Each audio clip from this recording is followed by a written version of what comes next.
প্রিয়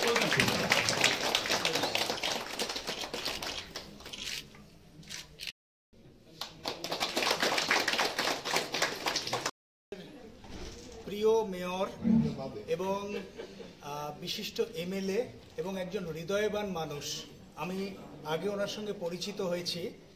আমি ওনাকে একটাই কথা বলেছিলাম যে রাজনীতিবিদ হতে গেলে তাকে বড় অন্তঃকরণের, বড় মানসিকতার হতে হয়। তো দাদার সঙ্গে আমার আলাপ হয়ে আমার মনে হয়েছে যে এরকম মানুষ যদি আমরা পাই রাজনীতিতে, তাহলে আমরা ভারতকে অচিরে একটা উৎকর্ষের অভিমুখে নিয়ে যেতে পারবো। এবং ওনার মধ্যে যে নেতৃত্ব দেওয়ার, মানুষকে মোটিভেট করার যে ক্ষমতা, এটাকে আমি অভিবাদন জানাচ্ছি।